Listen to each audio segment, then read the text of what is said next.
Whoa, look at this. Looks like somebody's been rendering wax. Should I poke a hole in it? Don't do it.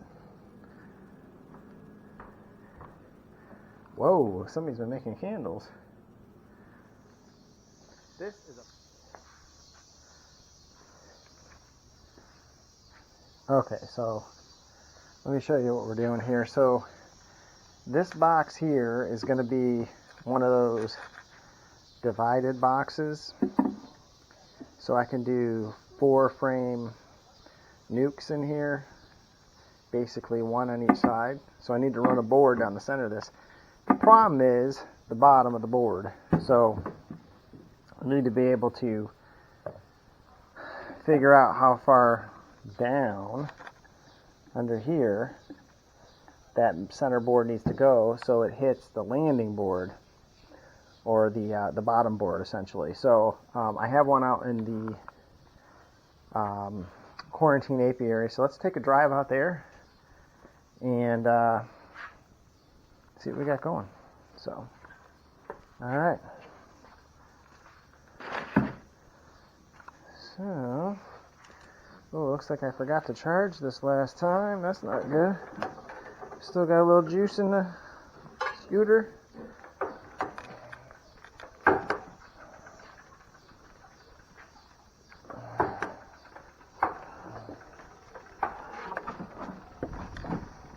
Let's go.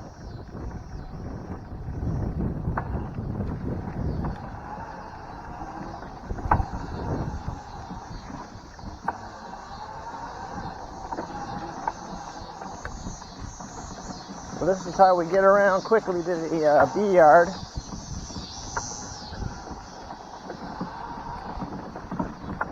It gets a little bumpy back here.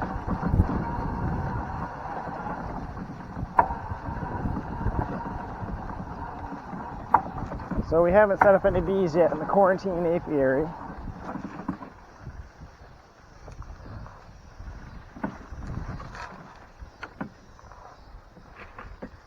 Alright, so we'll take a couple measurements here.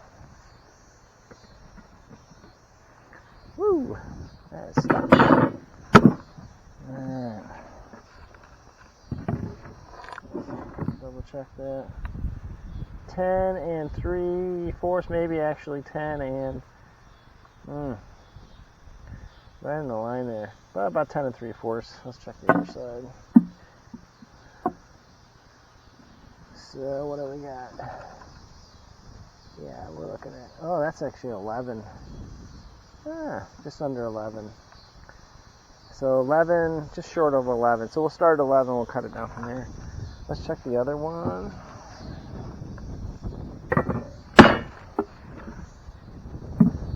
That sap. Interesting.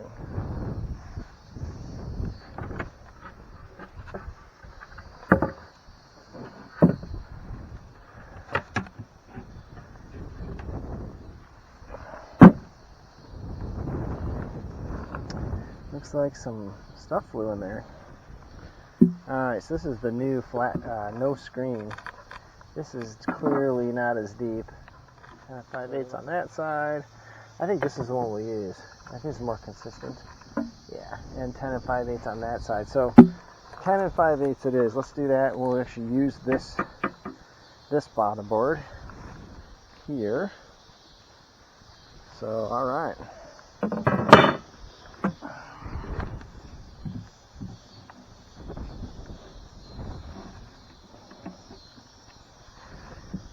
And then we'll just take a drive by the bees and see if we can get stung. We'll just meander on by them. It's an extra large lid I made. You can see I had to piece together to make it large enough. I decided to make it extra large, so it does shift a little on here, but the bees like that, I think, because they can get out. Alright. Oh, and there's a friendly bee right there. So,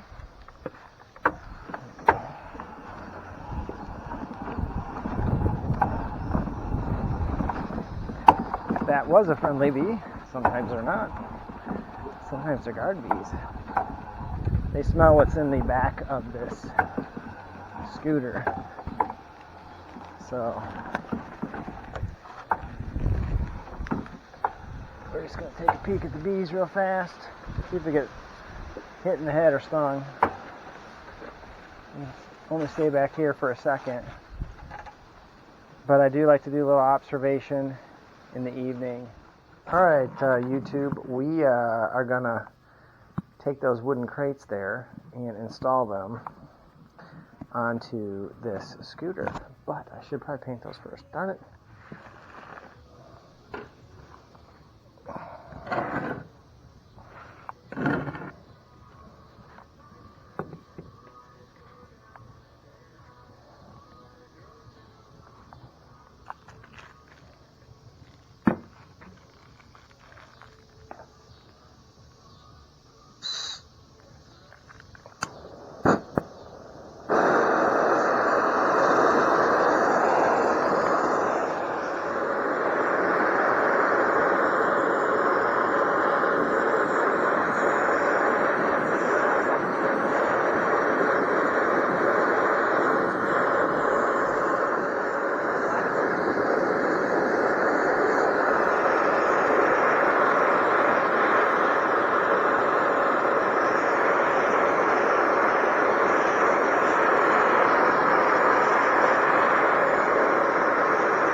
So the trick here is make sure you get even distribution of heat.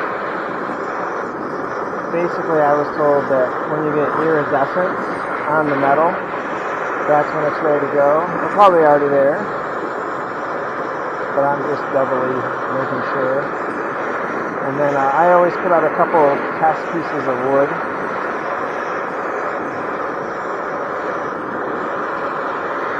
To try it out before doing it on whatever the final product is supposed to be.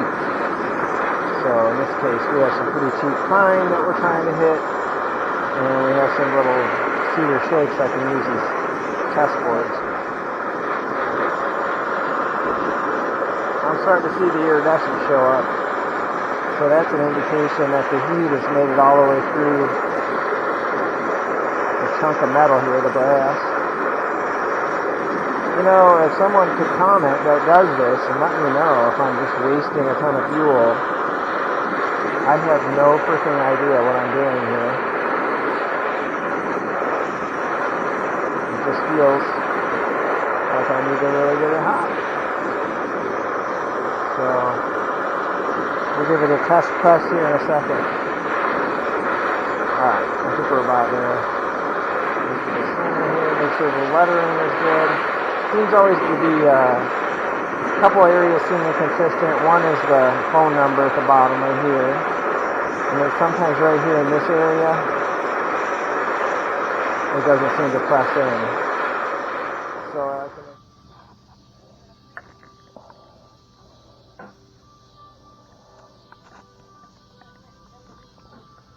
Okay, that looks good. Let's try it out. One good. Let's do another one. A little. See, that one kind of missed. Flip these over. I'm gonna heat it up again. That last one pissed me off. Alright. You can read it, but it's light. Let's just heat it up for another minute.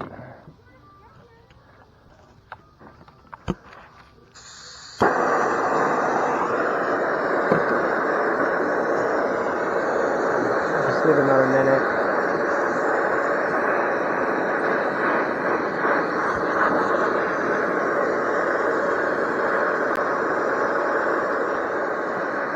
When I start looking around, is there anything else I could press? I hate to waste all this heat. Alright, that should be good.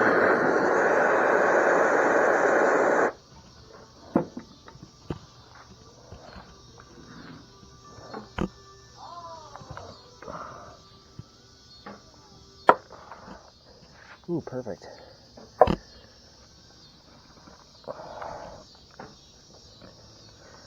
See that? Yeah. Good stuff. Alright. We're gonna get one down here. fun. Well, warped wood and everything.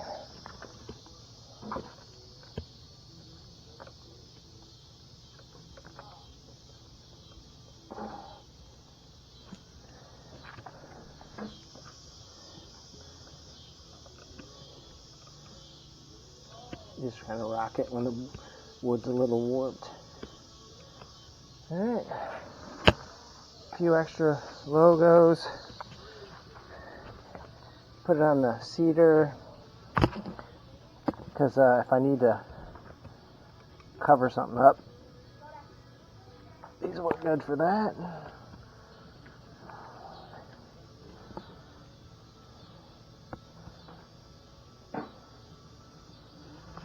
Go to the other side.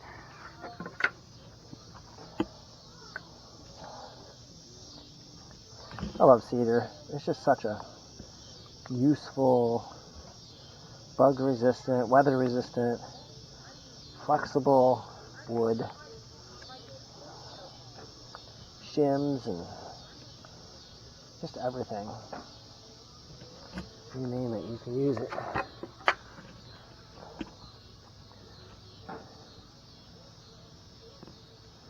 Yeah, it looks like this is finally cooling off a little bit. Let's see what we get. We can probably do one more.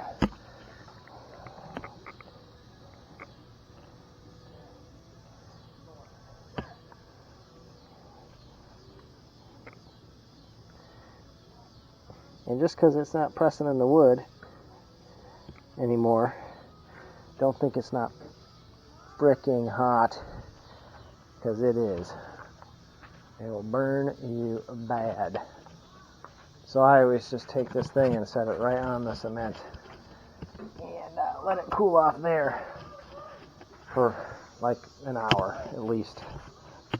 Okay. What we can do is paint these boxes to protect them from the weather.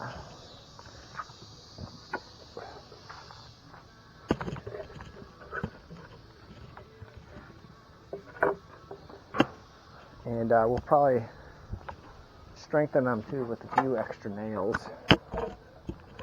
So get these labels off. Made in China, imagine that.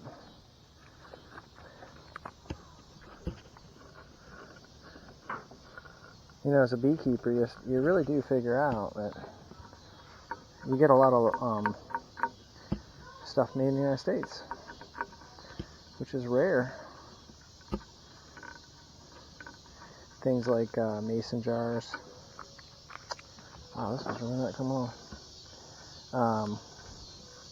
And because bees, and the way we use bees in the United States is just slightly different than in other countries, that kind of almost requires stuff to be made in the United States. So, kind of nice to see that. I'm not saying that stuff from China is not good. They certainly help make things less expensive in our global economy. But I kind of like to think that some of the stuff is made by my fellow citizens' hands and not just feeding the rich, you know what I mean? By making it cheaper in China. Yeah, I'm not going to go all Mosquito Coast on anyone. If you remember the Harrison Ford movie, that's not what I'm saying. And I do hear a lot of people talk about Made in America stuff, but it doesn't necessarily feel bad. I worked at Coleman Camping Gear Company, and there's no better feeling than walking past blow mold number 3 and it being 120 degrees, and we're making coolers right here in Wichita, Kansas. Kind of a proud feeling. And when later you find out that the only reason we're making them here is because coolers aren't economical to ship on ships from China. So if the execs had their way, they would be. Trust me, they tried everything. All right. My wife accuses me of being hyper. She says I have a lot of stuff going on. I don't know what she's talking about. Just a greenhouse I built last year. It's fully stocked with veggies. Has an automatic water ejection system. Automatic fan system. Basically HVAC for a greenhouse. It's in there right now producing all kinds of food. Has a fridge, has electric, has water hooked up to one of the irrigation zones. And then I decided to do bees, kind of to augment that. And it's their fault. They got me a bee hive as a present. Now I just have like 8 hives, that's all. And it requires attention. Bees are good. So that's stirred up pretty good. We'll use this little brush here. See, this right here. This is where China comes in handy. 3-piece brushes made in China. I mean, are you kidding me? Why do I want to pay $5 for a brush? And these are practically disposable now. Cleaner brush, all that crap. You kidding me? I'm gonna stain this tonight. I'm gonna throw this brush right in the trash.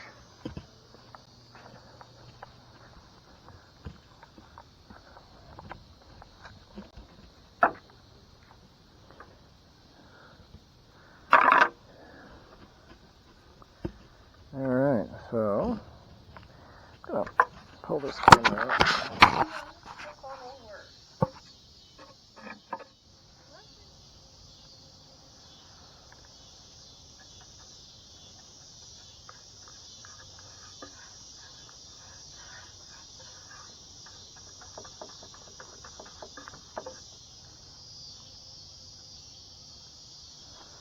Oh man, that's bad. Getting really sloppy here. Normally I'm much better not to get paint all over everything.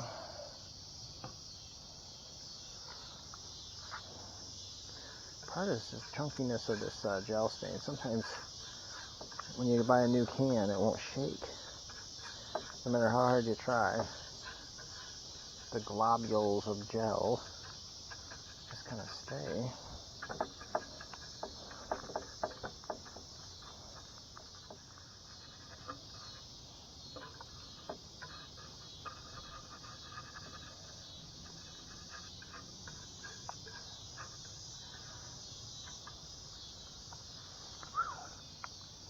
Forgot about slats. Slats are a pain in the ass. Whenever you gotta paint them.